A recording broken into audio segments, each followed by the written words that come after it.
Me venderam para um homem que ia me dar estudo, só que livro nenhum me salvou do que ele fazia. Meu nome é Benedita Nogueira Santos, tenho hoje 79 anos e venho lá de São Desidério, bem nos fundões da Bahia, onde até o vento parece que esquece de passar, onde a poeira se agarra nas pernas e na alma, e se você acha que a vida me deu mole, que velhinha é feita só de lembrança boa, dessas que contam rindo em roda de neto. Senta aí, meu bem, senta que o que eu tenho para contar ainda arde na pele, ainda me tira o sono nas noites que o passado resolve bater na janela. Eu tinha 15 anos quando minha mãe me entregou. Entregou assim, seco, sem papel, sem padre, sem testemunha, só com a fome roendo a barriga dela e a esperança boba de que eu ia ter futuro melhor. Futuro esse que ela inventou na cabeça, porque quando a barriga ronca mais alto que o juízo, a gente faz acordo até com o capeta sem nem perceber. O homem apareceu de tarde, aquela tarde seca, cheia de mosca rodando no quintal e sol rachando a cabeça.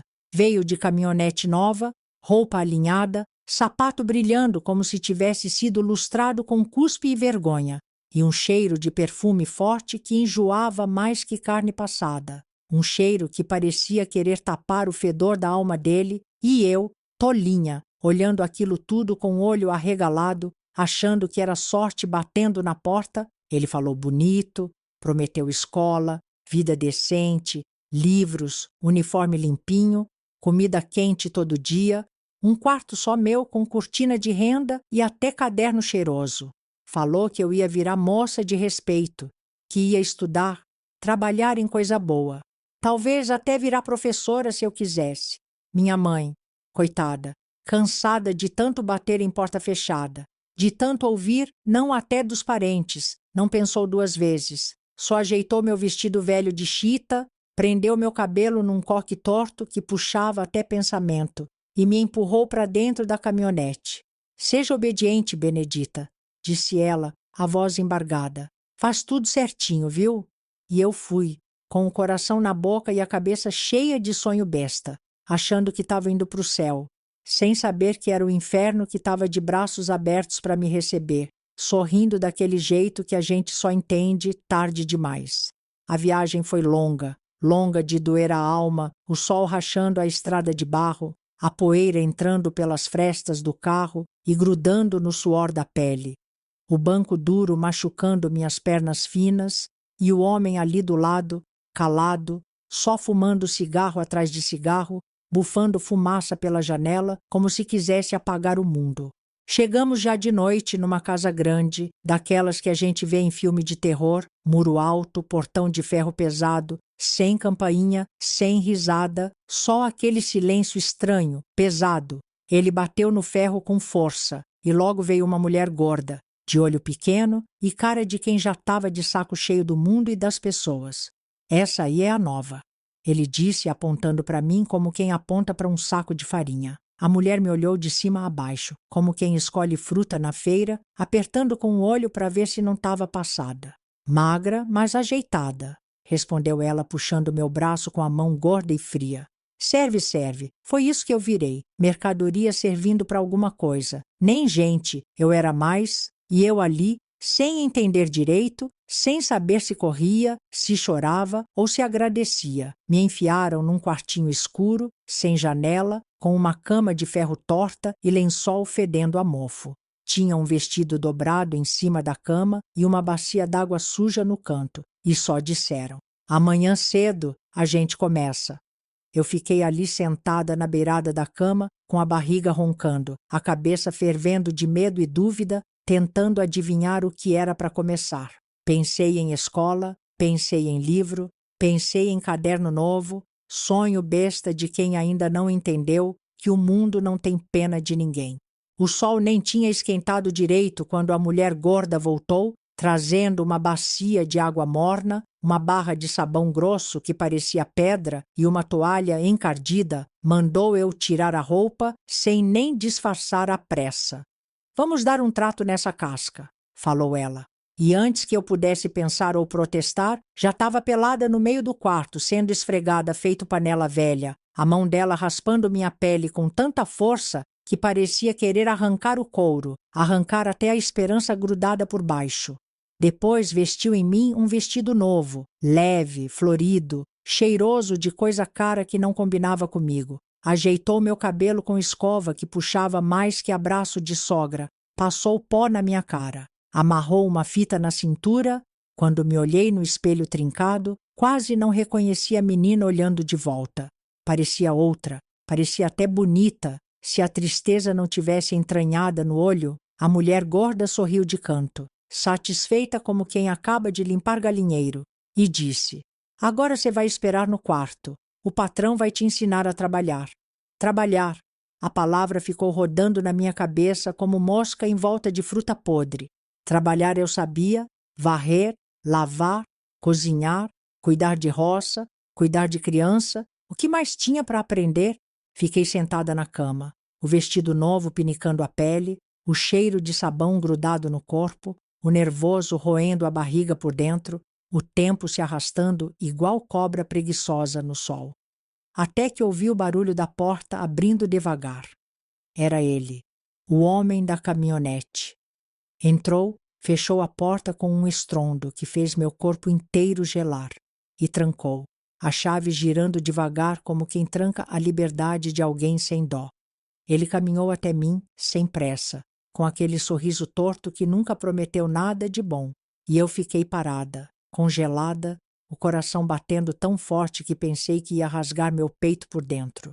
Ele se agachou na minha frente, passou a mão no meu ombro, descendo devagar, lento como quem saboreia a própria maldade, e disse: "Hoje você vai aprender direitinho como é que se trabalha."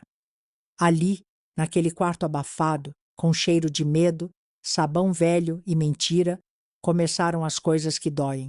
Coisas que a gente não fala, coisas que a gente não escreve, coisas que a alma tenta esquecer, mas que ficam tatuadas na memória, feito marca de ferro quente.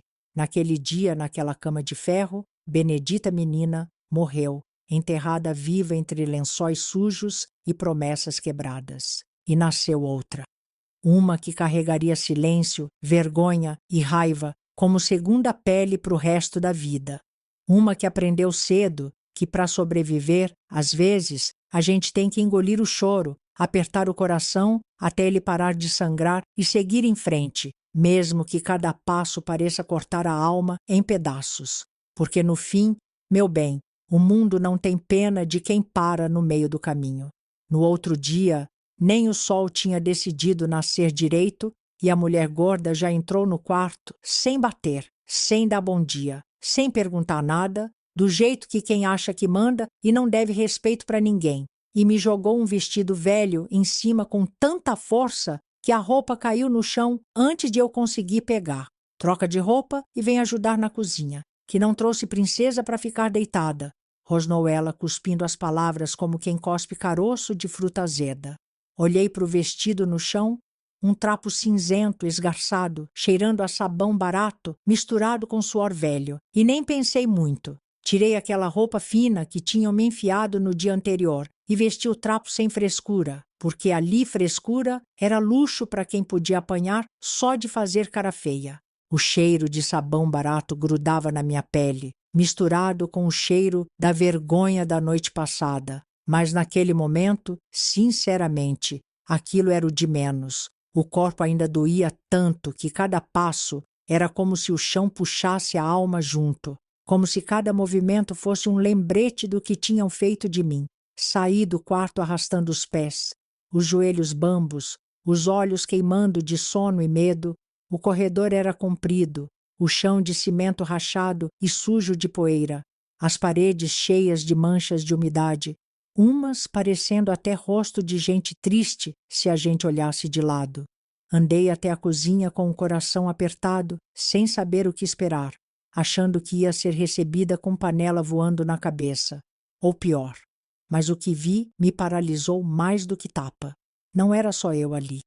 Tinha outras meninas, 4, 5, talvez 6, difícil contar na hora com a cabeça rodando daquele jeito, todas caladas, cabisbaixas, com os olhos fundos de quem já tinha chorado até secar. Meninas da minha idade, umas até mais novas, todas vestidas igual eu, com aquelas roupas simples, gastas, sem cor, parecendo uniforme de tristeza. O olhar delas era o que mais doía, olhar de bicho preso, sem esperança, sem brilho, só o vazio encarando o nada. A mulher me empurrou para frente com aquele jeito grosso dela, como quem empurra saco de batata estragada. Essa é a nova, berrou, a voz ecoando nas paredes mofadas. Vai trabalhar direito igual vocês, se não leva corretivo. Nenhuma delas respondeu, nenhuma ergueu a cabeça, nem sorriso, nem gesto, nem sequer um olhar de lado, como se já tivessem desaprendido a existir, e eu fiquei ali, parada, sem saber onde enfiar as mãos, sem saber se tentava sorrir, se pedia ajuda ou se fingia que era parede também. A mulher gorda deu uma lista de ordens, despejando tudo de uma vez, apontando para as panelas imundas, para o fogão encardido, para as vassouras encostadas num canto. Hoje vocês limpam tudo. Quero ver o brilho no chão, se não vou saber, gritou ela antes de sair batendo a porta com tanta força que o barulho pareceu estalar direto na minha espinha. O eco da porta batendo foi a única resposta. Depois silêncio. Um silêncio pesado que enchia a cozinha, misturado com o cheiro de gordura velha grudada nas paredes e no chão. Ficamos nós, as meninas, e o cheiro de tristeza. Uma delas, a mais velha, se aproximou devagar, como quem tem medo de dar passo errado e levar bofetada. Devia ter uns 17 anos, mas o rosto dela era de mulher de 40, com olheira funda, ruga no canto da boca e aquele jeito de quem já viu desgraça demais para uma vida só. Qual teu nome? Perguntou ela, a voz baixa, quase sem mexer os lábios como se falar alto fosse proibido. Benedita, sussurrei, sentindo a garganta arder. Sou Rosa, ela respondeu, e olhou rápido para a porta, conferindo se a mulher tinha mesmo ido embora. Fez um gesto com a cabeça, chamando as outras, que vieram se arrastando como sombra. Escuta bem, Rosa falou, a voz rouca de tanto guardar palavra dentro do peito. Aqui não tem escola nenhuma, viu? Senti o chão sumir debaixo dos meus pés. As pernas bambearam, mas não mostrei. Aprendi ali que fraqueza era convite para mais sofrimento. De manhã, ela continuou, a gente limpa tudo. De tarde, ajuda na cozinha. De noite, ela hesitou um segundo, engolindo em seco. É para os clientes. Clientes. A palavra saiu da boca dela como pedra jogada em poço seco, sem fazer barulho, só afundando no peito da gente. Olhei nos olhos dela e vi que não tinha mentira ali. Não precisava, só tristeza. Uma tristeza tão funda que parecia ter brotado do osso. Olhei para as outras meninas, todas com aquele olhar apagado de quem já sabia o que vinha, de quem já tinha desistido de esperar salvação. Entendi tudo sem precisar de mais explicação. O tal estudo que me prometeram era isso, era aprender a obedecer calada, era aprender a morrer um pouquinho todo dia, apagando a alma toda noite para sobreviver mais um.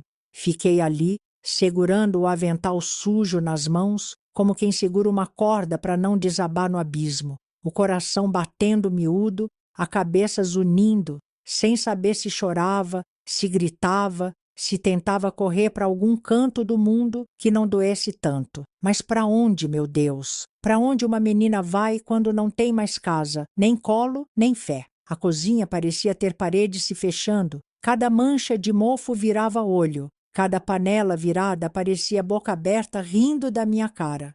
O chão duro era prisão sem grade. E eu, no meio, era só mais uma tentando não desaparecer.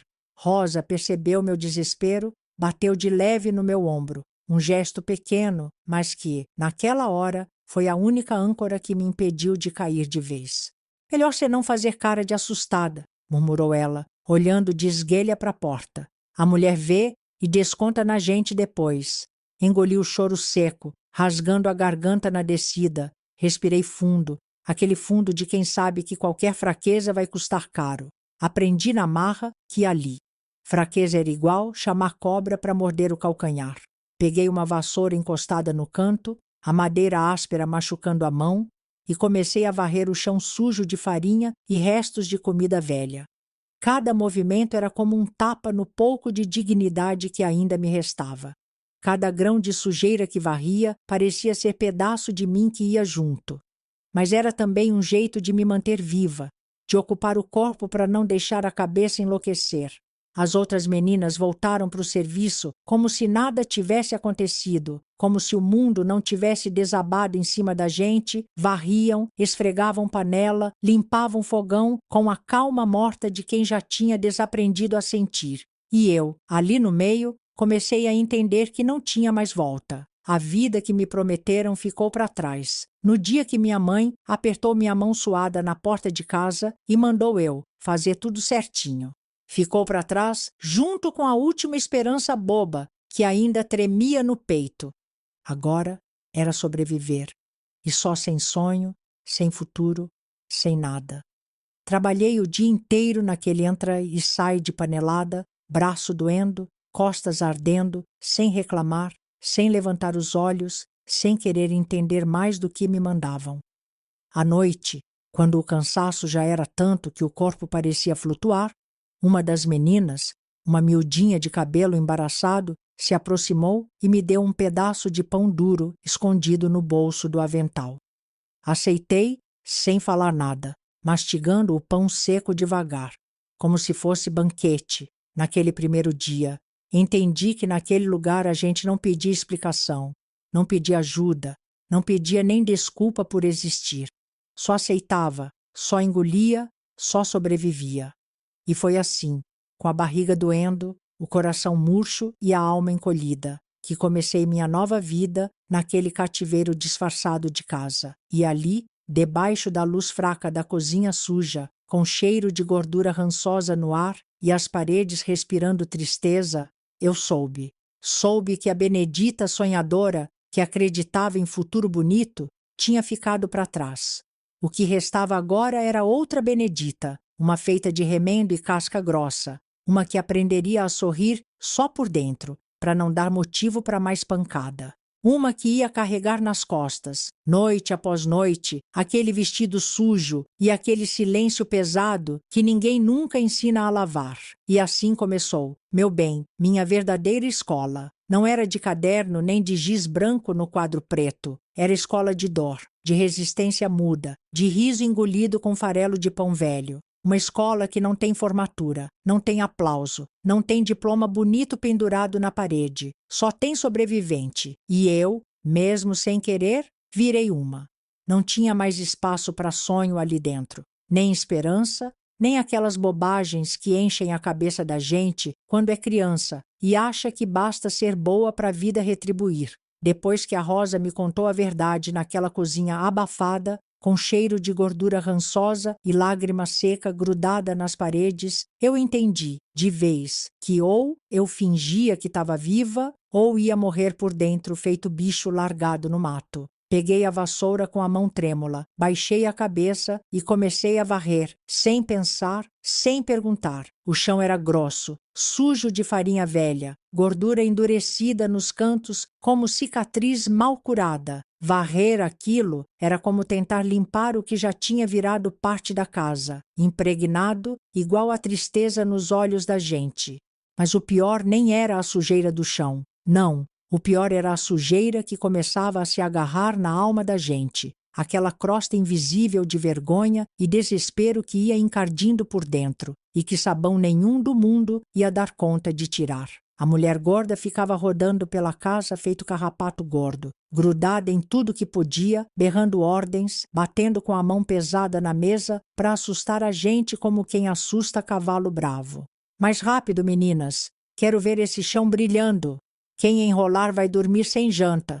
E a gente, muda, de cabeça baixa, trabalhava, cada uma no seu canto, cada uma arrastando seu próprio peso invisível, o peso das noites, o peso dos gritos presos na garganta, o peso de saber que a saída dali era coisa que não existia para nós. A tarde chegou cuspida de calor e trouxe junto o cheiro da comida que a gente preparava para os outros. Para nós, Só sobrava o caldo ralo, a sobra da sobra, as pontas de pão duro, o que caía da panela, o resto mastigado pela pressa e pelo desprezo. Ninguém reclamava, nem tentava, nem sonhava em levantar a voz, reclamar. Ali era pedir para ser lembrada, que dor também podia vir em dobro. Enquanto eu mexia uma panela pesada de feijão, que parecia mais pedra do que comida, Rosa chegou perto de mim de novo, disfarçando como se estivesse ajeitando os pratos sujos. Baixou o rosto e falou quase sem mexer a boca. Hoje é tua primeira noite. O mundo pareceu rodar em volta de mim, a colher caiu da minha mão direto na panela e o vapor quente subiu no meu rosto. Mas nem isso eu senti direito. Tamanha era a dor que já nascia no peito. Rosa nem me olhou, continuou ajeitando as coisas como se estivesse falando do tempo, como se o que ela tivesse acabado de dizer fosse coisa normal, rotina, parte da vida. Fica quieta, murmurou. Faz o que mandarem. Quanto menos se resistir, menos apanha. Engoli o nó que subiu queimando da barriga até a garganta. A comida virou pedra dentro de mim, cada palavra dela batendo feito martelo nos ossos. Logo depois, a mulher gorda apareceu na porta da cozinha, os olhos brilhando daquele jeito nojento que só quem gosta de ver sofrimento tem. Vai lá pro quarto, berrou. Arruma o cabelo e passa perfume. Hoje você vai aprender a atender direito.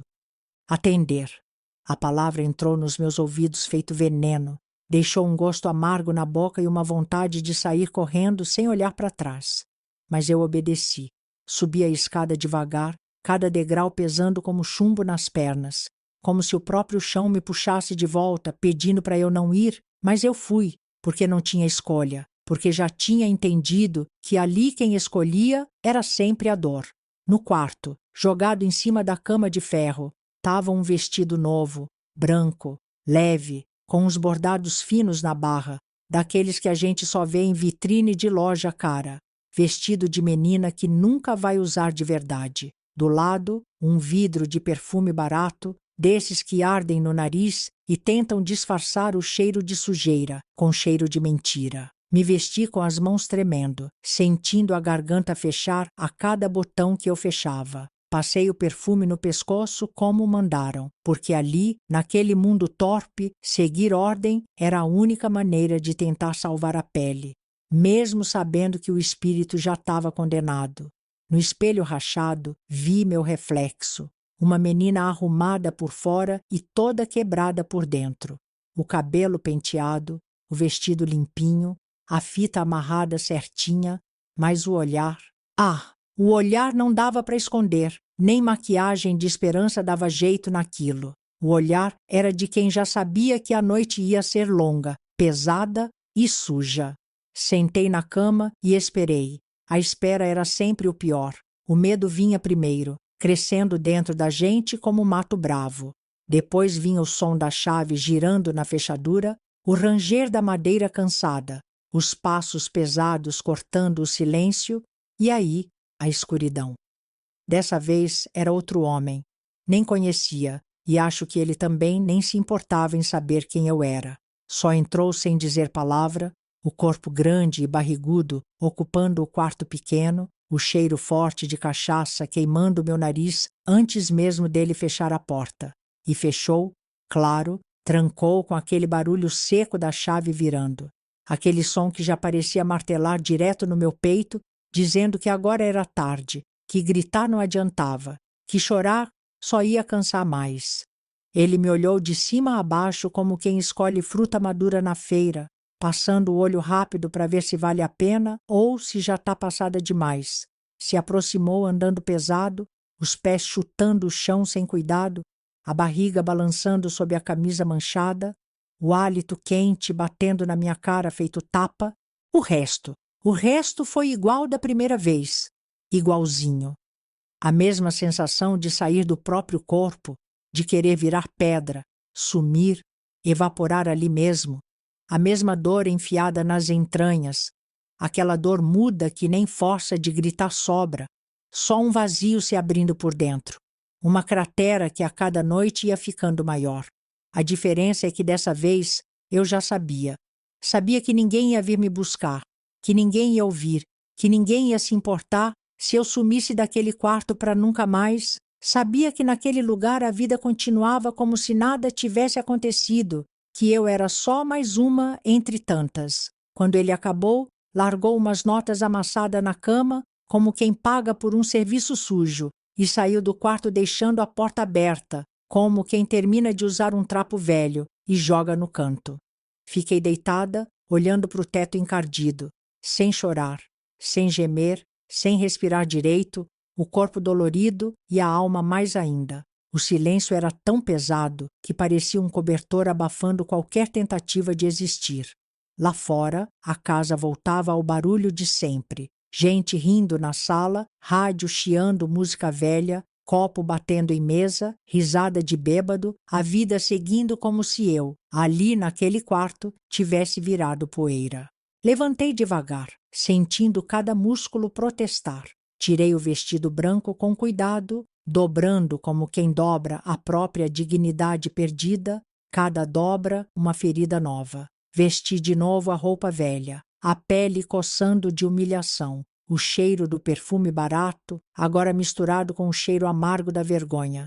Desci a escada em silêncio, a casa girando ao redor, o chão tremendo sob os pés.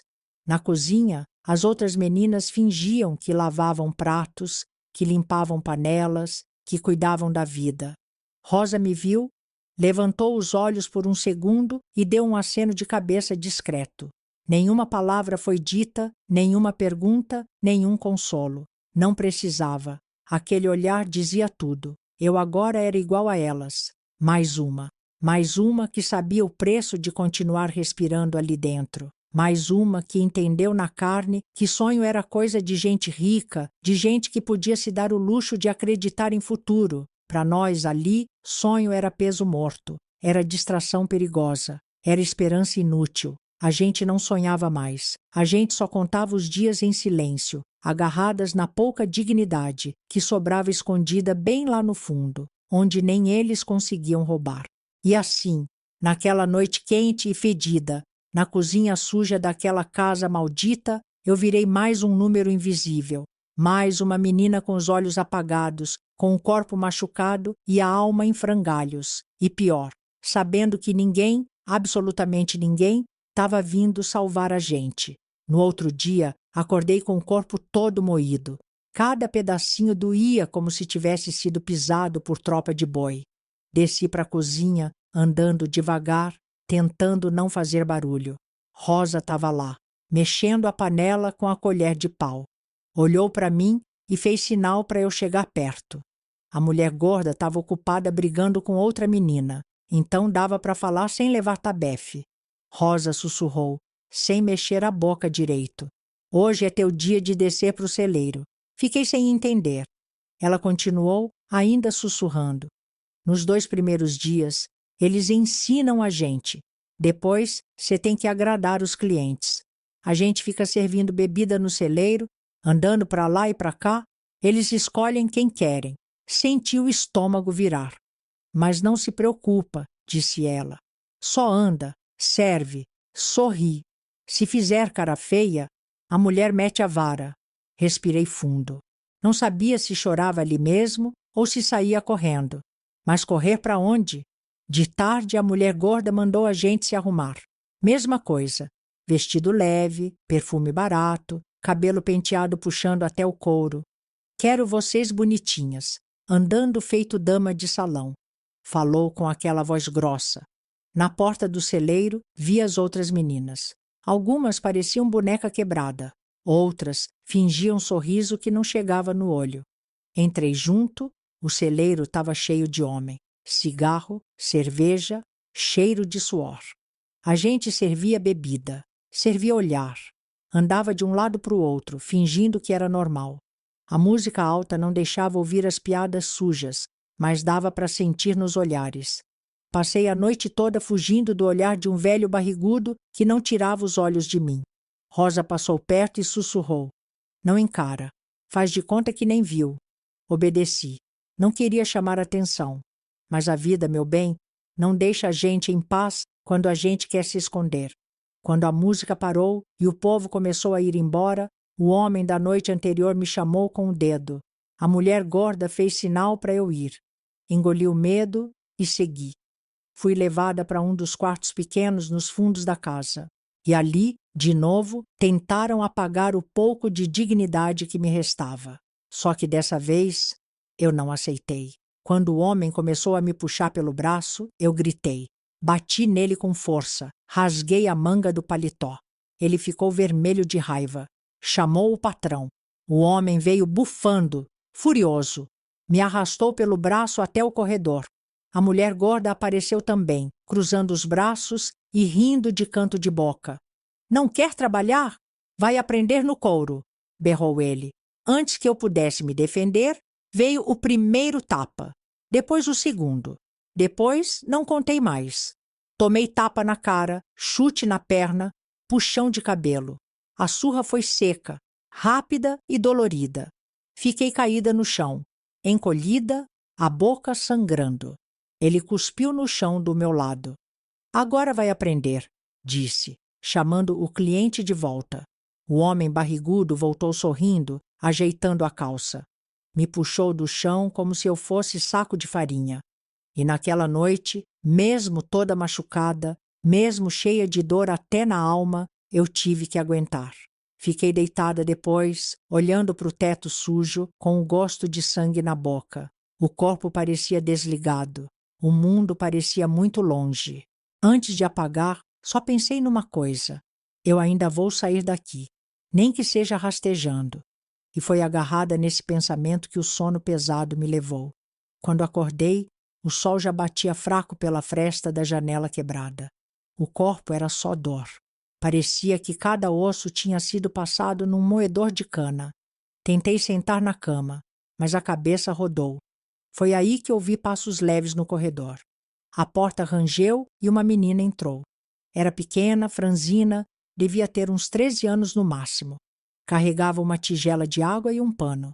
Sem dizer nada, se aproximou de mim e começou a molhar o pano. Com cuidado, foi limpando meu rosto, as feridas nas pernas, o corte no canto da boca. O toque dela era tão leve que até parecia que queria pedir desculpa pela vida que a gente levava. Depois de um tempo em silêncio, ela falou, baixinho. Eu também apanhei assim nos primeiros dias. Olhei para ela, querendo perguntar tudo e não tendo força para perguntar nada. Ela continuou, com um pano espremido na mão. A gente tenta lutar, né? Tenta dizer que não quer, que não é assim, mas aqui não adianta. Enxugou a testa suada, com um carinho triste. Eu tentei fugir uma vez, disse, olhando para a porta para ver se a mulher gorda não vinha. Saí correndo pela estrada de terra. Achava que ia chegar na cidade, que ia pedir ajuda. Deu uma risadinha seca, sem graça. Nem cheguei longe. Eles ficam vigiando a casa. A mulher gorda também. Quando me pegaram, apanhei tanto que fiquei 3 dias sem acordar. Parou de falar, respirou fundo. Depois disso, entendi. O melhor é aceitar, aceitar. A palavra pesou no quarto como tijolo caindo.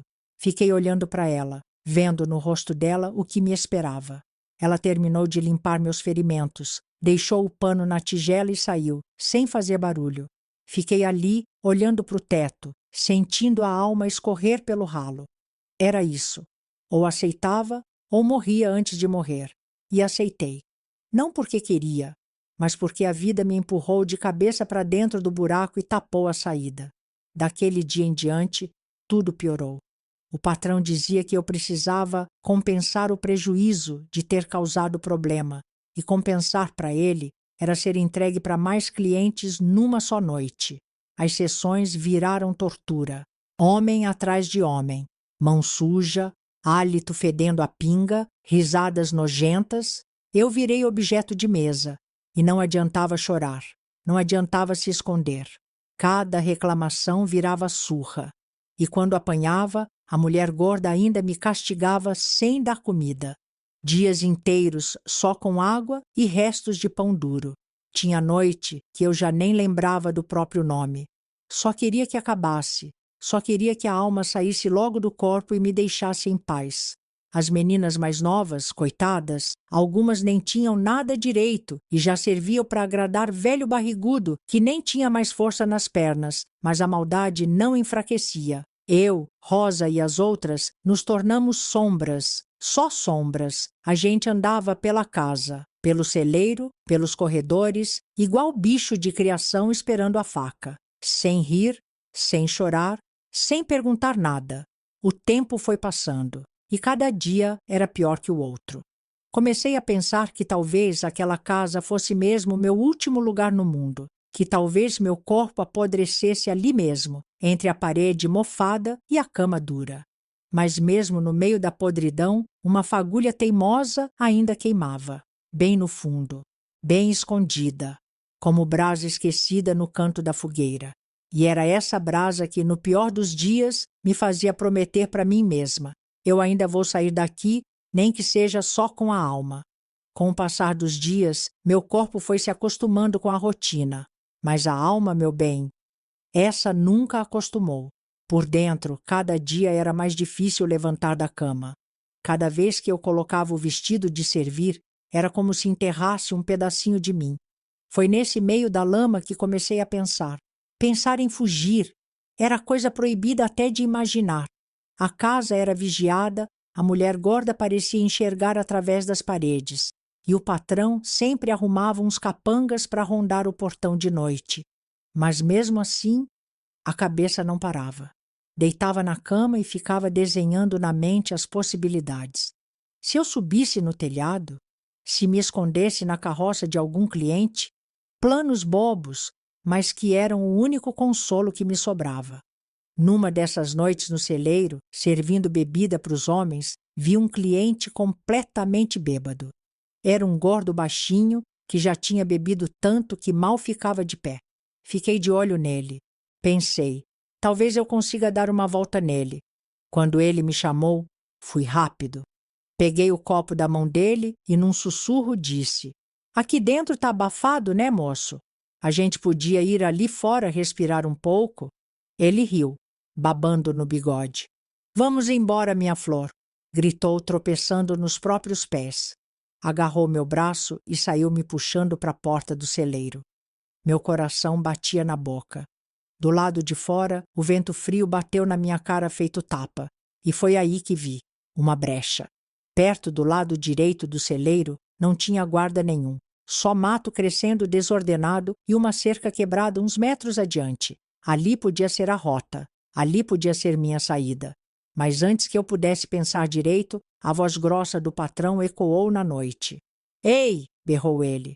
Onde pensa que vai com ela? Veio vindo rápido, com o peito estufado de raiva. O cliente gordo, já sem noção, respondeu alto. Só tô dando uma volta com a moça, ué. Não posso nem respirar agora? O patrão encheu o peito. As meninas não saem do celeiro. Ordem da casa. O cliente deu um passo para frente, apontando o dedo sujo. Quem você pensa que é para mandar? A discussão esquentou. Os outros capangas vieram ver. Homem bêbado é bicho teimoso. E esse aí não queria saber de abaixar a cabeça. No meio do empurra-empurra, o patrão me viu parada ali, tentando sumir da confusão. Veio para cima feito touro bravo. Me pegou pelo braço e me puxou de volta para o celeiro. Na frente de todo mundo, sem pudor nenhum, desceu a mão no meu rosto. O tapa foi tão forte que ouvi um zumbido no ouvido. Garota? Gritou ele. Se meter de novo com cliente sem autorização, vai comer poeira. Me jogou no chão, na frente das outras meninas. A vergonha queimava mais que o tapa. Mas, por incrível que pareça, lá no fundo, eu sorria. Sorria porque, naquele pequeno erro, eu tinha ganhado uma coisa que não tinha preço: informação. Eu agora sabia que do lado direito do celeiro não tinha guarda. Sabia onde era a cerca quebrada. Sabia que, se tivesse coragem, podia tentar de novo. Só que direito, sem chamar atenção. Passei o resto da noite servindo bebida com a cara inchada, o ouvido zumbindo e a cabeça a mil. Cada bandeja que eu carregava era um passo na construção do meu plano. Cada sorriso falso era uma promessa para mim mesma. Promessa de que aquela vida ia acabar.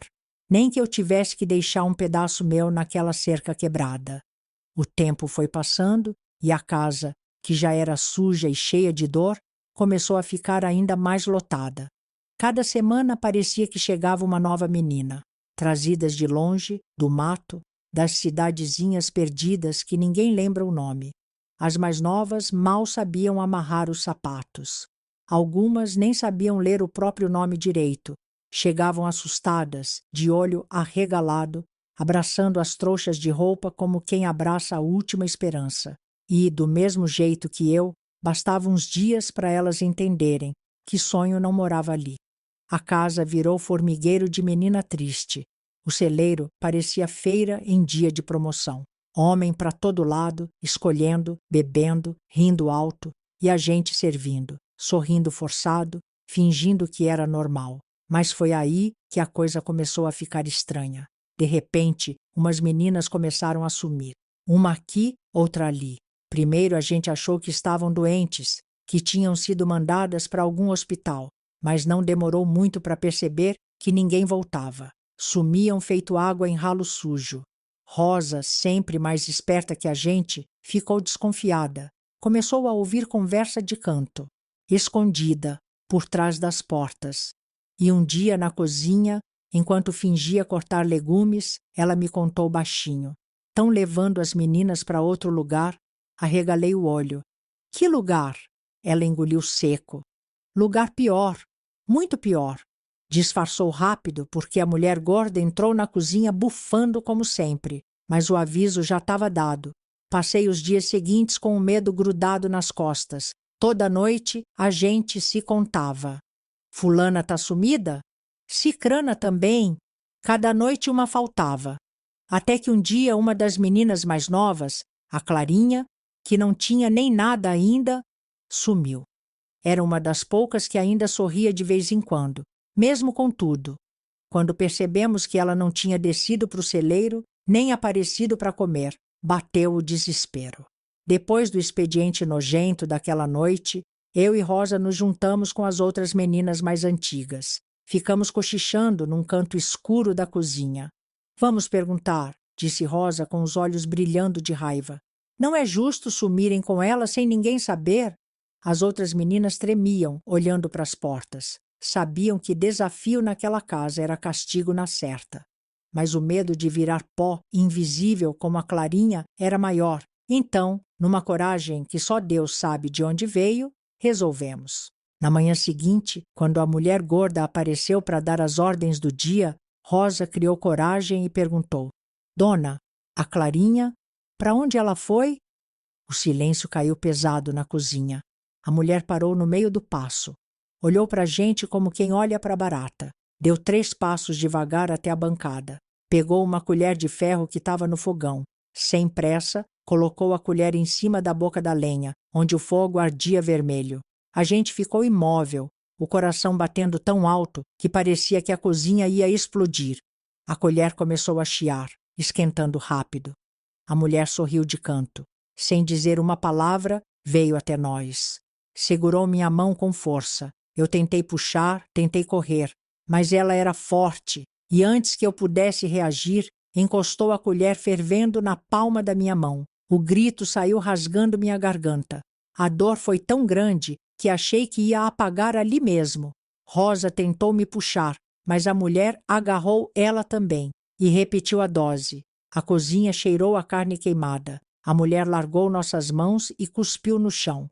Da próxima vez que abrirem a boca para perguntar o que não devem, vão perder a língua. Saiu andando, rindo alto. A gente ficou ali, ajoelhada no chão, as mãos latejando, os olhos cheios de lágrima e ódio. A dor era insuportável, mas mais insuportável era a sensação de impotência, de ser menos que nada. Naquela tarde fomos jogadas no porão da casa. O lugar era escuro, úmido, cheio de rato e barata. O cheiro de mofo e urina misturado enchia o nariz. As outras meninas ficaram em cima, como se nem existíssemos mais. Passamos 2 dias ali no escuro, sem comida, bebendo água que pingava da parede. Rosa se encolhia num canto. Eu ficava abraçada nos joelhos, tentando ignorar a fome e a dor na mão. Foi ali, naquele buraco fedido, que eu contei para ela. Aproveitei que a mulher gorda e os capangas pareciam ter esquecido da gente. Baixei a voz até quase ser só um sopro. Eu vi uma brecha. Rosa levantou a cabeça. O rosto sujo, os olhos brilhando de novo. Brecha? Assenti, segurando a dor da queimadura. Do lado direito do celeiro, tem uma cerca quebrada. Não tem guarda. Não tinha naquela noite que o bêbado me puxou para fora. Ela ficou quieta um tempo, pensando. Eu continuei. Se a gente conseguir sair sem fazer barulho, se a gente correr para dentro do mato, talvez a gente tenha chance. O silêncio no porão era tão pesado que dava para ouvir o coração batendo. Rosa, com a voz rouca, perguntou: Tem certeza? Olhei para ela, para mim, para o chão imundo, e respondi: Não tenho certeza de nada, mas se ficar aqui, a gente morre. Se não no corpo, na alma. Ela fechou os olhos, respirou fundo, e ali, naquela cova fedorenta, 2 meninas quebradas fizeram o juramento mais sério das nossas vidas. Vamos sair daqui, nem que seja só a alma. No porão, o tempo era um bicho doido. Passava e não passava. 1 minuto parecia um mês. 1 hora parecia uma vida inteira. A fome já tinha deixado de ser fome. Era um buraco seco dentro da barriga, que puxava até as forças para pensar. Eu e Rosa ficávamos quietas, encolhidas, cada uma num canto. Só mexíamos quando era preciso afastar rato, barata ou a própria lembrança do que era viver. O cheiro era uma mistura de coisa podre, mofo e esquecimento. A ferida na minha mão latejava feito coração fora do peito. A de Rosa estava pior. Dava para ver que a queimadura tinha deixado a pele em carne viva, sem dó nem cerimônia. A gente não falava muito, não tinha o que dizer. Só de olhar uma para a outra, a gente já entendia. Era dor do lado de cá, desespero do lado de lá. Foi nessa vida de sombra que um dia o trinco da porta rangeu. Eu sabia que boa coisa não vinha. Aprendi que na nossa vida, toda porta aberta era mais uma desgraça chegando. O patrão entrou, claro. Veio descendo as escadas devagar, rindo sozinho. Atrás dele, um conhecido de vista, outro desses homens gordos com o nariz vermelho de pinga. Fecharam a porta. Trancaram. E aí ficou só nós 4 no porão abafado. Hora de botar a casa em ordem, disse o patrão, ajeitando a calça como quem se prepara para dar bronca em criança. A Rosa do meu lado encolheu os ombros. Eu fiquei parada, olhando para o chão, porque já sabia que olhar nos olhos deles só piorava. O amigo dele riu. Tão quietinhas. Até parece que sabem obedecer. O patrão se agachou na minha frente, segurando meu queixo com força. Vocês estão aqui para servir. E hoje a lição vai ser completinha. Lição. Chamavam de lição o que para nós era só mais uma forma de arrancar o pouco que a gente tinha de humano. Mandaram a gente ficar de pé. Caminhar de um lado para o outro como se fôssemos empregada de festa rica. Tinha que sorrir, tinha que fingir que era normal. Se tropeçasse ou se esquecesse de sorrir, vinha beliscão no braço ou puxão de cabelo. Pequenas violências, cotidianas, envergonhantes. Nada que deixasse marca no corpo, mas que deixava rastro no coração. O amigo do patrão dizia piadas sujas que eu fingia não entender. Mandavam a gente pegar garrafa invisível, servir copo vazio, fazer reverência como em festa de salão. E riam. Riam de um jeito que parecia que estavam se alimentando da nossa vergonha. A cada erro vinham aquelas pequenas correções. Um puxão de orelha, um tapa leve na cabeça, uma bronca alta para todo mundo ouvir, tudo tão humilhante que dava vontade de sumir. Eu e Rosa trocávamos olhares rápidos. Não de medo, de promessa. Uma promessa muda de que aquilo não ia durar para sempre. Depois de muito tempo brincando com nossa dignidade, eles se cansaram. Ajeitaram a roupa, riram de novo e foram embora. Antes de sair, o patrão ainda largou. Talvez ainda sirvam para alguma coisa. Vamos ver. A tranca voltou a soar pesada. Ficamos sozinhas outra vez. Sozinhas e menores do que nunca. A dor física nem era mais problema, já era rotina. O pior era o peso da humilhação, o peso de saber que a cada dia a gente estava mais longe de ser quem era. Sentei no chão, sem pressa. as pernas bambas, a cabeça leve de tanto desespero acumulado. A Rosa se arrastou até mim. Ajoelhou do meu lado. O rosto dela estava diferente. Não era só tristeza, era raiva. Raiva misturada com esperança, daquelas que quase ninguém entende, mas que quem já sofreu demais reconhece de longe. Foi ali que falei. Eu vi uma brecha. Ela olhou rápido para a porta, depois para mim. Brecha? Assenti. No celeiro, do lado direito. Tem uma parte da cerca quebrada. Eu vi aquela noite, quando fui puxada pelo bêbado. Ela arregalou os olhos, devagar, como quem vê o primeiro raio de sol depois de meses no breu. A gente consegue? Sussurrou. Eu respirei fundo. A mão queimada doía até para pensar em usar, mas a vontade de sair do inferno era maior. Se a gente for rápida, se for esperta, dá sim. Rosa encostou a cabeça na parede suja, fechou os olhos. Um sorriso pequeno, quase invisível, nasceu no canto da boca dela. Primeira vez que vi um traço de esperança nela desde que nos conhecemos. E eu, mesmo machucada, mesmo sentindo que a vida me devia tudo, sorri também. Era feio o plano. Era perigoso. Era suicida. Mas era nosso. E naquele momento só isso importava. Por mais que eles tivessem tentado quebrar a gente, ainda sobrava alguma coisa, nem que fosse só um restinho. E era com esse restinho que a gente ia lutar, nem que fosse até a última gota de força, nem que fosse para sair rastejando no mato, mordendo a terra para não gritar. Aquela cerca quebrada virou nossa linha de chegada. E a esperança, teimosa feito formiga em açúcar, voltou a bater no peito, forte, teimosa, como a gente. Vou te contar, meu bem, que sair daquele porão foi quase como sair do inferno para cair direto na frigideira. A porta abriu de repente, o bafo de pinga do patrão entrando junto, e ele gritou: Levanta, bicho preguiçoso! Eu e Rosa subimos trôpegas, feito duas velhas de 80 anos. As pernas mal respondiam, as mãos queimadas ainda abertas, latejando. Subimos as escadas daquele buraco imundo, e a luz lá de cima bateu nos olhos feito navalha. Parecia que o mundo lá fora tinha esquecido da gente. Mas nós não esquecemos. Enquanto a mulher gorda nos olhava com aquele sorrisinho de canto de boca, achando que tinha vencido, eu e Rosa trocamos um olhar rápido. A gente não precisava falar, já estava combinado. Agora a gente ia jogar o jogo deles. Era sorrir, baixar a cabeça, obedecer, era fingir que eles tinham domado duas bestas brabas. Só que as bestas era rafiando os dentes. Primeira regra do nosso plano: fazer eles relaxarem. Deixar eles achando que tinham quebrado nossa vontade. Segunda regra: embebedar eles até caírem duro. Terceira regra: se uma de nós conseguisse fugir, tinha que voltar. Buscar ajuda. Não podia deixar ninguém para trás. Nem as meninas novas, nem as velhas, nem as que já não sorriam, nem as que ainda tinham esperança no olhar. Todas. E foi assim que começou o nosso teatrinho.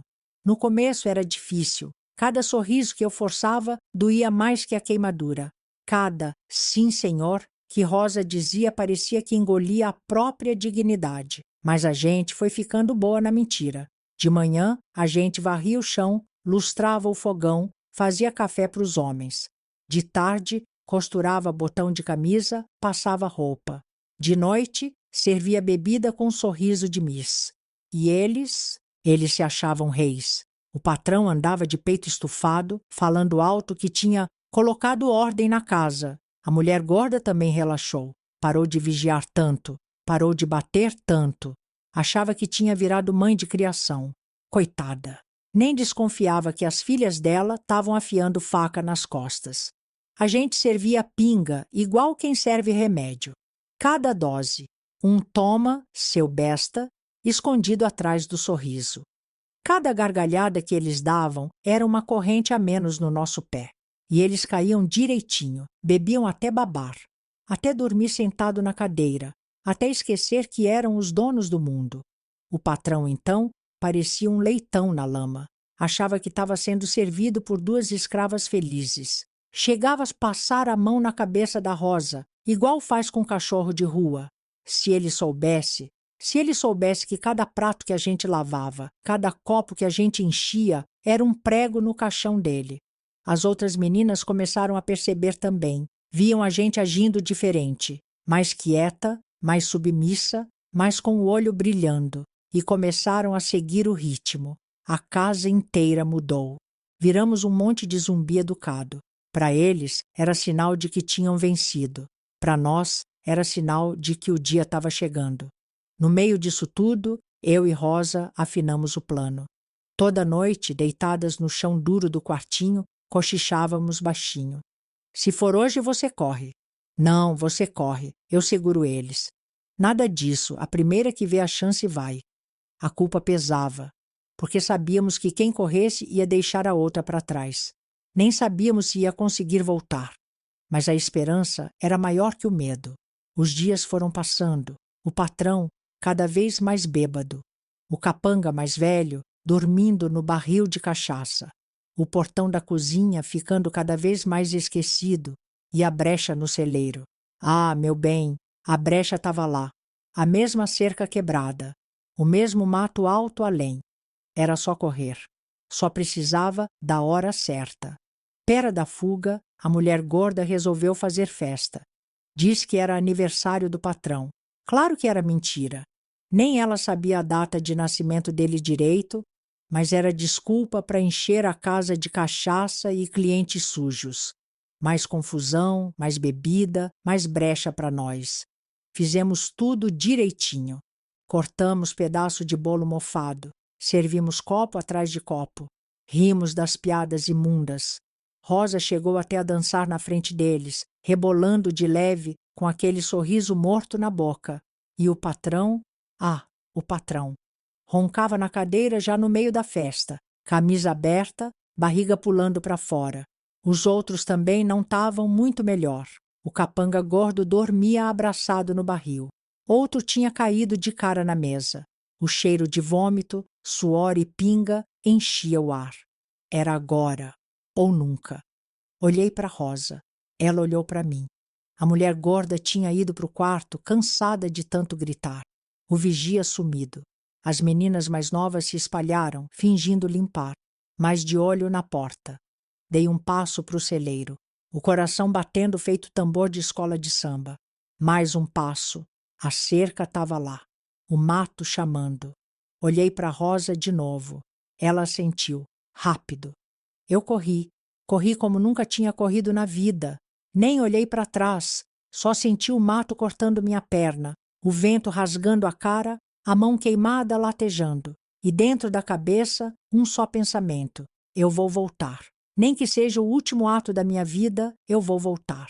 Sabe quando dizem que a alma corre mais que o corpo? Pois é, foi desse jeito que eu fugi. Corri a noite inteira, igual alma penada fugindo de promessa. Cada passo era uma dor nova. Cada galho que rasgava minha pele parecia arrancar um pedaço da vergonha que eu carregava.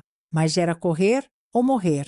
Não olhei para trás nenhuma vez, nem para ver se estavam vindo, nem para ver se Rosa conseguia disfarçar minha fuga. Eu sabia que se olhasse, as pernas iam travar, o medo ia tomar conta. E eu não podia me dar esse luxo. O mato cortava minhas pernas igual faca cega. De jeito ruim, dolorido, devagar. O ar doía dentro dos pulmões, o peito parecia que ia explodir. Mas mesmo assim, eu corri. E cada vez que a dor tentava me parar, eu lembrava da promessa. Se uma sair, volta para as outras.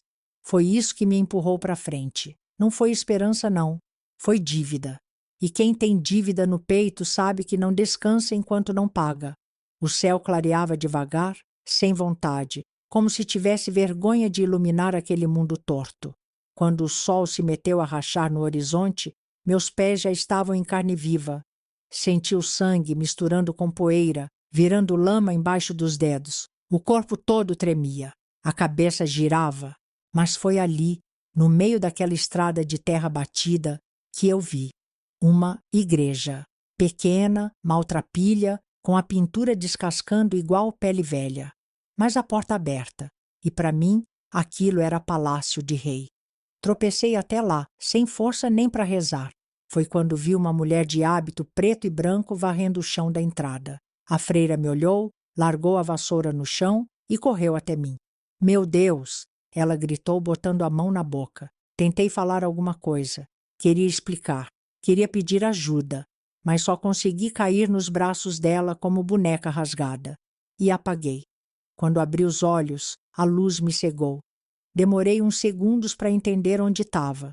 O cheiro de cera de vela, mofo e café velho me diziam que ainda era a igreja. Tentei me mexer, mas o corpo protestou. Foi aí que vi. A freira estava ali do lado, segurando uma caneca de chá. E do outro lado, parado, um homem de batina preta. O padre. Meu coração pulou na garganta. O corpo inteiro enrijeceu. Homem. Não importava se era padre, se era santo, se era anjo, era homem. E para mim, naquele momento, todo homem era sinônimo de perigo. Me encolhi na cama, fina como cachorro assustado. A freira percebeu na hora. Tá tudo bem, ela falou com a voz calma. Ele só quer ajudar. O padre deu um passo para trás, respeitando. Eu agradeci só com o olhar, porque abrir a boca estava fora de questão. A freira sentou na beirada da cama. Me passou a caneca de chá nas mãos trêmulas. Bebe, minha filha, vai te fazer bem. O cheiro doce do chá de erva doce subiu no nariz. Tomei um gole pequeno. O líquido quente desceu queimando a garganta, rasgando o nó que estava preso fazia dias. Enquanto eu bebia devagar, a freira começou a limpar meus machucados. As mãos dela eram leves, como se tivessem medo de me quebrar ainda mais. Passava pano molhado nos arranhões da perna, do braço, do rosto. Os galhos tinham me deixado feita mapa de guerra. Cada corte era um lembrete de que eu tinha sobrevivido. Mas também era um lembrete de que eu tinha deixado para trás gente que não teve a mesma sorte. A freira passou um unguento que ardia que nem fogo. Eu mordi a manga da blusa para não gritar. Ela viu e só disse baixinho: vai passar, eu prometo. Não acreditei, mas deixei ela continuar. Melhor acreditar numa mentira boa do que ficar agarrada na verdade ruim. Depois de limpar meus machucados, ela me trouxe um pedaço de pão velho e um copo de leite morno. Comi devagar, mastigando cada mordida como se fosse ouro. O estômago reclamava de tanto tempo vazio. O padre ficou de longe, observando, sem tentar se aproximar. Ainda bem, eu nem conseguia olhar para ele direito. Cada vez que via a batina preta, lembrava dos olhos dos homens da casa, dos capangas, do patrão rindo enquanto me mandava atender os convidados. O medo não era lógico, era enraizado.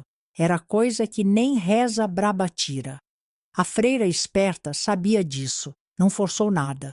Só ficou ali, pacientemente, esperando minha cabeça se ajeitar. Quando terminei de comer, ela me deu um lenço limpo. Eu sequei a boca, as lágrimas e a vergonha. Quer me contar o que aconteceu? Perguntou ela baixinho. Fiquei um tempo olhando para o chão, pensando, lutando contra o medo de que, se contasse, tudo ia desmoronar outra vez. Mas tinha prometido. Tinha feito promessa lá no fundo do porão. Então comecei. Com a voz fraca, cortada, comecei contando da casa, da minha mãe, do homem cheiroso de promessa fácil. 2 primeiros dias de trabalho forçado, das noites trancada no quarto, das outras meninas. Falei tudo, sem florear, sem esconder. Cada palavra doía, cada lembrança parecia morder por dentro. A freira ouvia sem interromper, sem julgar, sem fazer aquela cara de pena falsa que tanto irrita quem sofreu. Ela só ouvia, e aquilo, naquele momento, era mais valioso que pão, que remédio, que abraço. Quando terminei, estava com a cabeça baixa, a garganta seca, o corpo ainda mais cansado. Ela passou a mão no meu cabelo, ajeitando as mechas sujas com carinho. Você é forte, Benedita, disse ela. Mais forte do que qualquer um que já passou por essa porta. Dei um sorriso torto. Forte coisa nenhuma. Estava ali quebrada, costurada por teimosia, mas era bom ouvir. Mesmo que fosse mentira. O padre se aproximou, ainda respeitando a distância. Vamos avisar as autoridades, disse ele. Vamos acabar com isso. Concordei com a cabeça. mas ainda sem conseguir olhar para a cara dele. Talvez um dia, mas não hoje. Hoje, confiar em homem ainda era pedir para reviver o inferno. A freira entendeu. Primeiro, você descansa, falou ela. Depois, a gente resolve o resto. Me ajeitou na cama, cobriu meu corpo cortado até o queixo e ficou ali do lado, segurando minha mão, sem pressa, sem promessa de que tudo ia ser fácil, só dizendo, com a presença, que pelo menos eu não estava mais sozinha. Fechei os olhos e pela primeira vez em muito, muito tempo, dormi. Não porque estava cansada, mas porque sabia que agora, enfim, tinha uma chance. A gente pensa que depois que foge do inferno a vida vai dar trégua, né? Mas comigo não foi assim, não. Depois daquela primeira noite na igreja, onde dormi feito pedra quebrada, acordando só para ver a freira rezando baixinho do meu lado, comecei a me sentir um tantinho segura. Só um tantinho, porque a gente que apanha da vida não confia nem em sombra. No dia seguinte acordei cedo. Mesmo com o corpo doído, ajudei a limpar o chão da igreja, varrer a frente, arrumar os bancos. Era o mínimo que eu podia fazer depois do que estavam fazendo por mim. A freira, coitada, não pedia nada, só sorria e dizia para eu descansar. Mas quem é que descansa com a cabeça cheia de medo? Eu me ocupava para não pensar, para não lembrar, para fingir que a vida era outra. E o padre? Bom, ele era um bom homem, eu sabia, mas mesmo assim, meu corpo enrijecia toda vez que ele passava por perto. Eu abaixava a cabeça, respondia baixinho, não olhava nos olhos. Era automático, igual cachorro arisco. Nem ele nem a freira reclamavam, pareciam entender. O problema foi que a paz durou menos do que suspiro de pobre. Num desses dias de sol estalando no chão, o padre apareceu na sacristia, pálido feito vela. Chamou a freira num canto, sussurrou rápido. Eu, de longe, vi a preocupação na cara dos dois. Na hora, soube que era comigo. Não demorou para entender. Caminhonetes pretas, 2, passando devagar na rua de terra na frente da igrejinha. Homens de boné, óculos escuros, braço de fora da janela. O tipo de gente que a gente aprende a temer só de bater o olho. Estavam rondando, explicou a freira, depois que o padre saiu para dar uma volta. Um deles até parou para perguntar. Perguntar o quê? Perguntei, o coração já querendo pular pela boca. Ela respirou fundo. Perguntaram se a gente tinha visto uma menina perdida. Disseram que era a filha deles. Eu ri. Ri daquele jeito seco que só quem já viu desgraça de perto sabe rir. Filha. Até parece. Filha a gente não vende. Filha a gente não entrega para monstro sorridente. Mas eles sabiam mentir bem. Sabiam fingir preocupação. A freira me trancou na parte de trás da igreja. Um quartinho pequeno, cheio de imagens de santo cobertas de poeira. Fica aqui, minha filha, disse ela. Deixa que a gente resolve. Fiquei ali, escondida, com a cabeça encostada na parede gelada, ouvindo as vozes de fora. Os homens insistindo, perguntando, querendo entrar. O padre com a voz firme, dizendo que ali não tinha nenhuma menina perdida. A freira jurando que só moravam eles dois naquela igrejinha esquecida de Deus. Meu coração batia tão forte que achei que os homens iam ouvir. Mas graças a Deus, ou ao santo que estava esquecido num canto, eles foram embora. Só que a vida, essa desgraçada, não deixa barato. Eles continuaram rondando. 2 dias seguidos. Amanhã. De tarde, de noite. Passavam devagar a poeira da estrada subindo atrás dos pneus. Às vezes paravam na esquina. Fumavam, riam alto. Parecia aviso, parecia ameaça. E eu? Ficava no quartinho. De dia ajudava como podia, de noite me enfiava no colchão duro, com a freira trancando a porta por dentro. Cada barulho de motor me fazia gelar. Cada voz grossa lá fora fazia meu corpo encolher. O medo era tanto que às vezes dava vontade de sair correndo de novo, sem rumo. Mas eu ficava, porque prometi para mim mesma. Agora eu tinha que ser mais teimosa que o destino. Passou-se quase uma semana nessa tensão, até que, como toda peste, os homens cansaram. As caminhonetes pretas sumiram. O silêncio voltou para a estrada poeirenta. O padre esperou mais uns 2 dias, só para ter certeza. Só depois é que ele e a freira vieram conversar comigo. Era cedo, o cheiro de café amargo invadia a sacristia. Tá na hora, minha filha, disse a freira com a mão no meu ombro. Hora de quê? Perguntei, a voz falhando. O padre respondeu firme, de fazer justiça. Justiça. Uma palavra bonita demais para quem já viu a cara feia da vida. Mas eu concordei. Porque não era só por mim.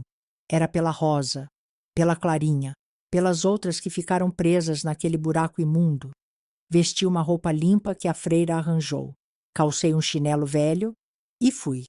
O caminho até a delegacia pareceu mais longo que toda a estrada que eu tinha corrido. Cada passo era como carregar uma tonelada nas costas. O padre dirigia devagar. A freira sentada na frente, de cabeça baixa, rezando baixinho. Eu atrás, encolhida, olhando o mato passar pela janela. O medo era tanto que parecia ter virado parte do sangue. Mas fui. A delegacia era pequena. Cheirava a papel velho e suor. Tinha 2 policiais gordos jogando baralho numa mesa de madeira rachada. Quando a gente entrou, eles olharam desconfiados. O padre foi direto no balcão. Explicou que trazia uma denúncia séria. O delegado, um homem baixinho e barrigudo, veio atender. Nos levou para uma salinha nos fundos. Lá, sentada numa cadeira dura, contei tudo.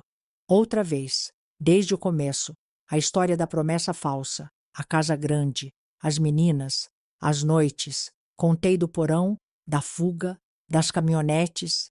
Contei tudo.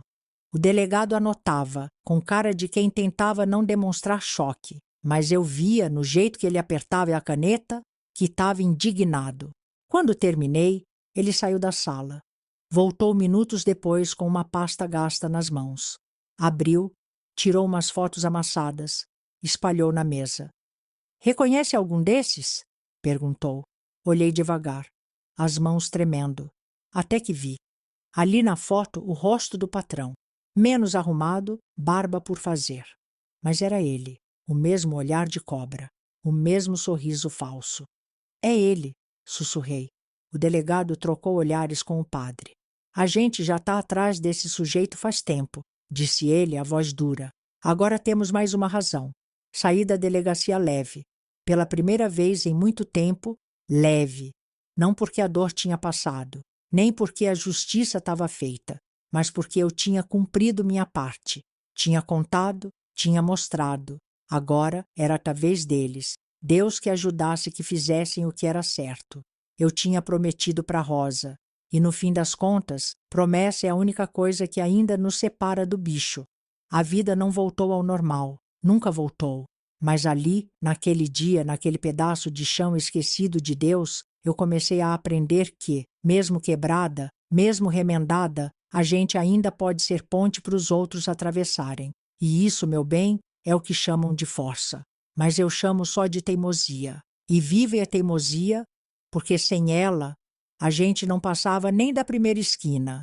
Quando o delegado perguntou se eu lembrava o caminho que tinha feito, eu nem pensei 2 vezes, dei até uma risada seca, daquelas que vêm lá de dentro, porque quem passou pelo que eu passei não esquece nem querendo. Eu lembrava de cada curva, cada pedaço de mato rasgando a pele, cada pedra batendo no pé sangrando, até o cheiro de bicho morto misturado na poeira, eu podia apontar se pedissem.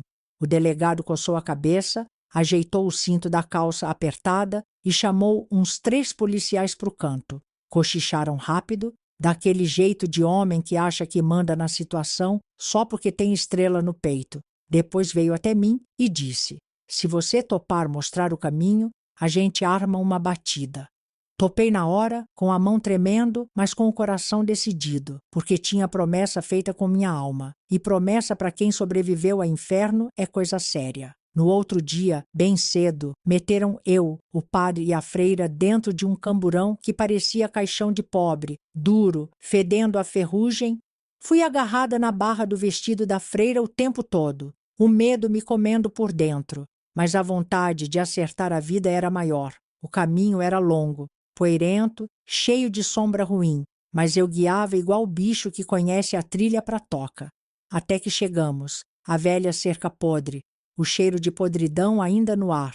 tudo igualzinho como tinha deixado, como se o inferno tivesse entrado em pausa, só esperando a gente voltar. A polícia cercou tudo, ficaram em silêncio, arma na mão, esperando a hora certa. Dava para ouvir o vento batendo no mato e o zunido dos mosquitos. E eu ali, com a freira apertando meu ombro e o padre murmurando reza, até que o delegado deu o sinal e foi como soltar touro bravo dentro de curral berro, para tudo quanto é lado. Cliente correndo de calça nas canelas, patrão gritando que era engano, mulher gorda tentando se esconder atrás de barril, capanga puxando faca para policial. Mas não adiantou nada. Pegaram todos, amarraram como boi bravo para derrubar. Eu não conseguia parar de tremer, mas também não conseguia desviar os olhos. Queria ver, queria ter certeza de que aquilo estava acontecendo mesmo, e não era invenção da minha cabeça cansada. Foi aí que chamaram. Vem ver se reconhece. Cheguei perto, o coração batendo tão forte que doía no ouvido, e vi entre os rostos amassados no chão, vi ela, Rosa sentada, com a cara machucada, a boca rasgada, o olho roxo, mas viva, viva, e olhando para mim com aquele mesmo sorriso torto, que me fazia lembrar porque eu ainda acreditava em alguma coisa. Sabia que você ia voltar, sussurrou ela, com a voz falhando. Ajoelhei na lama, abracei ela com a força que o corpo ainda tinha, chorei, igual criança que acha que perdeu a mãe no mercado e acha de novo no meio da bagunça. Chorei por tudo, pela fuga, pelo medo, pela promessa cumprida. As outras meninas começaram a aparecer também, magrinhas, sujas, com os olhos vazios de quem viu demais, cada uma carregando suas cicatrizes invisíveis, cada uma com a alma remendada do jeito que dava. A polícia foi fazendo lista de nome, de idade, de onde vieram, tentando achar família, tentando dar algum destino para aquela gente toda que tinha sido esquecida por tanto tempo. Algumas meninas, mesmo com tudo que passaram, ainda queriam voltar para casa, para o cheiro da mãe, para o colo que talvez nem existisse mais, talvez por esperança, talvez por falta de opção. Outras, como eu e Rosa, nem cogitaram. Casa para nós era o começo da ruína, a raiz da vergonha. Não era para onde a gente queria voltar, era de onde a gente queria se salvar. O padre e a freira não largaram da gente nem por um minuto. Era como se tivessem decidido que agora eram eles que iam consertar o que o mundo tinha quebrado, nem que fosse com durex e oração. Foram arrumando abrigo, comida, roupa, prometeram que não iam deixar ninguém solta nesse mundão sem rumo. E cumpriram, viu? Eu e Rosa ficamos juntas, como sempre, como prometido naquela noite suja de celeiro, quando a esperança era tão fina que mal dava para enxergar. Com a ajuda deles, conseguimos trabalho. Primeiro ajudando a cuidar da igreja, varrendo, limpando bancos, depois pegando bico em feira livre, vendendo pão amanhecido, lavando roupa para madame metida que reclamava até do sabão. Cada moedinha guardada numa latinha de biscoito velho, escondida debaixo da cama que ganhamos de doação, cada trocado era uma vitória pequena, mas vitória nossa, sem precisar abaixar cabeça para ninguém mais. Até que conseguimos alugar um canto, um quartinho, mofo nas paredes, telhado vazando, chão torto, mas era nosso, nossa casinha, nosso pedaço de liberdade. E olha, eu não trocava aquilo por palácio de rainha nenhuma. A gente não deixou de ir na igreja. Não, cada missa era um tijolo a mais, reconstruindo a vida da gente. Sentávamos no último banco, de cabeça erguida agora, não mais como quem pede desculpa para existir, mas como quem sabe que está ali por direito. O padre e a freira sempre de olho, sempre um sorriso de canto, como quem sabe o que a gente teve que engolir para chegar até ali. Foi dentro dessas paredes que a vida começou a querer ser boa com a gente, porque foi ali que conhecemos dois homens. Não esses tipos que a gente aprendeu a temer, mas homens de verdade, trabalhadores, respeitosos, do tipo que fala baixo, que olha no olho sem invadir, que pega na mão sem machucar. O meu era padeiro, acordava cedo, trabalhava com farinha no rosto e sorriso fácil. Rosa arranjou um ajudante da paróquia, forte feito boi, mas com coração de passarinho. Eles esperaram a hora da gente confiar, sem cobrar nada, sem apressar, sem exigir. Coisa rara nesse mundo, que gosta tanto de arrancar dos outros o que pode. Demorou, viu? Demorou para acreditar que podia aceitar carinho sem precisar devolver com dor. Demorou para aceitar abraço, sem ficar esperando tapa. Mas eles esperaram, e a gente se permitiu. Casei Rosa também. Não no mesmo dia, mas quase. Foi festa simples, mais lágrima do que comida. O padre abençoando como quem sabe que a vida já tinha judiado demais da gente. A freira chorando mais que mãe de primeira viagem. Casamos ali mesmo, no altar pequeno, debaixo daquele teto velho que tinha sido abrigo, prisão e agora era começo. A vida seguiu dura. Claro, porque para quem nasceu debaixo de pedrada, felicidade é conquista diária, mas seguimos. Trabalho duro, casa apertada, filho chorando de noite, boletos que nem sonhavam em acabar, mas era vida nossa, vida escolhida, vida livre. Nunca mais quis saber de família de sangue, nem Rosa, porque família, a gente aprendeu, é quem fica, é quem segura a sua mão quando o chão some, é quem acredita que você vale alguma coisa, mesmo quando você mesmo duvida. Hoje, com 79 anos nas costas judiadas, ainda sento no quintal com a Rosa, ainda tomo café fraco feito água de louça, ainda como bolo seco que ela insiste em trazer, achando que está abafando. A gente ri. Ri do que passou, ri do que ficou. Ri porque, no fundo, a gente venceu. Não do jeito bonito de filme, mas do jeito teimoso de quem se recusa a cair sem puxar o diabo junto pela perna. Então, se um dia você passar por uma pracinha pequena e ver duas velhas rindo alto feito menina, não estranha não. Pode ser eu e Rosa duas que a vida tentou enterrar vivas, mas que aprenderam a florescer na marra. Porque, meu bem, quem sobrevive ao inferno sem perder a capacidade de rir, já ganhou da vida faz tempo.